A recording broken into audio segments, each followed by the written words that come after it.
Welcome to my channel. આજે હું Janmashtami special Krishna ભગવાનને ભોગ ધરાવવા માટે મથુરા પેડાની રેસીપી લઈને આવી છું। બસ ભેગું કરો અને મથુરા પેડા જેવા મથુરામાં મળે છે એવા જ રેડી થઈ જવાના છે। તમને મારી આ મથુરા પેડાની રેસીપી ગમવાની ઈચ્છો તો લાઈક કરી દેજો, શેર કરી દેજો મારી ચેનલને અને સબસ્ક્રાઈબ કરવાનું ભૂલતા નહીં। તો ચલો હવે રેસીપીની શરૂઆત કરીએ। એના માટે આપણે એક બાઉલ મિલ્ક પાવડર લેવાનો છે। જે બજારમાં ઇઝીલી મિલ્ક પાવડર મળે છે એ જ યુઝ કરવાનો છે। એને લો ફ્લેમ પર ડ્રાય રોસ્ટ કરવાનો છે। આને રોસ્ટ કરતી વખતે આપણે ફ્લેમ હાઈ નથી કરવાની। જો તમે ફ્લેમ હાઈ કરી દેશો તો મિલ્ક પાવડર બળી જશે અને એનો બળેલો ટેસ્ટ આપણા પેડામાં બી આવશે। એટલે આપણે આ મિલ્ક પાવડરને શેકતી વખતે ધ્યાન રાખવાનું છે કે એને લો ફ્લેમ પર શેકવાનું છે। અને બીજી વસ્તુ કે આપણે કન્ટિન્યુ એને સ્ટર કરવાનું છે। જો તમે સ્ટર નહીં કરો તો મિલ્ક પાવડર નીચેથી બળવા લાગશે। આપણે જોઈ શકીએ છીએ કે જેમ જેમ હું એને શેકી રહી છું એમ એમ મિલ્ક પાવડરનો કલર ચેન્જ થતો રહ્યો છે।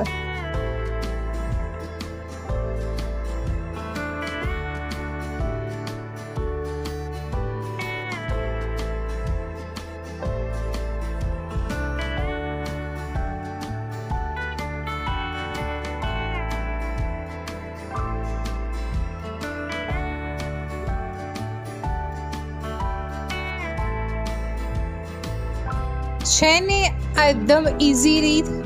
ના આપણે દૂધની જરૂર છે ના આપણે માવાની જરૂર છે।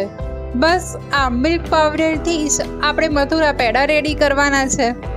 તમે જોઈ શકો છો કે જેમ જેમ હું શેકી રહી છું એ પાવડર વ્હાઈટમાંથી બ્રાઉન શેડ આવવા આવ્યો છે। બસ આ જ રીતે આપણે આ મિલ્ક પાવડરને શેકવાનો છે।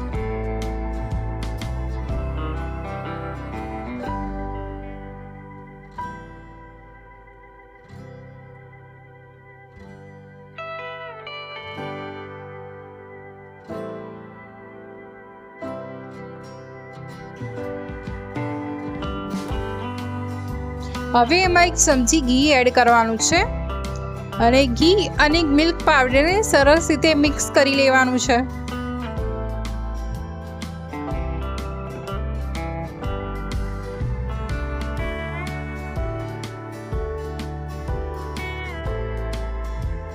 આપણે જોઈ શકીએ છીએ કે આપણા મિલ્ક પાવડરનો સરસ એવો બ્રાઉન શેડ આવી ગયો છે। આ પ્રોસેસ કરતાં મને 7 થી 8 મિનિટનો ટાઈમ લાગ્યો છે અને આ પ્રોસેસ મેં ટોટલી લો ફ્લેમ પર કરેલી છે। હવે આપણે ફ્લેમ ઓફ કરી 1-2 મિનિટ વાસણ ગરમ છે ત્યાં સુધી મિલ્ક પાવડરને સ્ટર કરી દઈશું। ત્યારબાદ આ મિલ્ક પાવડરને આ રીતે મોટા વાસણમાં કાઢી લેવાનો છે।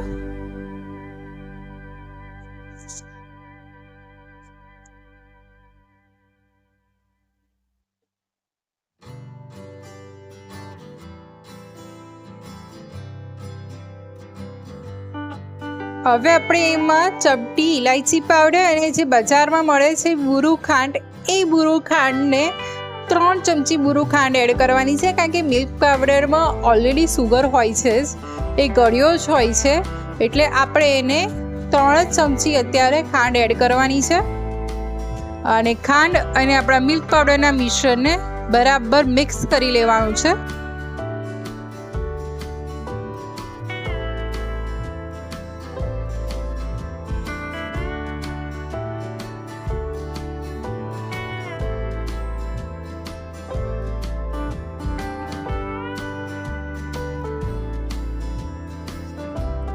હવે આ મિશ્રણને આપણે 10 મિનિટ રેસ્ટ આપીશું। 10 મિનિટ બાદ ખાંડ ઓગળ્યા પછી આપણું આ ટાઈપનું ટેક્સચર રેડી થઈ જાય એટલે એમાંથી આપણે પેડાનો શેપ આપી દઈશું અને પેડાનો શેપ અપાઈ જાય આ રીતે રાઉન્ડ। ત્યારબાદ આપણે જે બુરુ ખાંડ છે એને આ રીતે પેડાથી કોટ કરી લેવાની છે।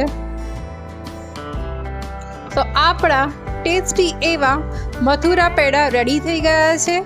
તમે બી આ જન્માષ્ટમીએ બનાવો અને કૃષ્ણ ભગવાનને ભોગ ધરાવો. આવી ટેસ્ટી અને યુનિક રેસીપી સાથે ફરી મળીશ. આવજો. જય શ્રી કૃષ્ણ.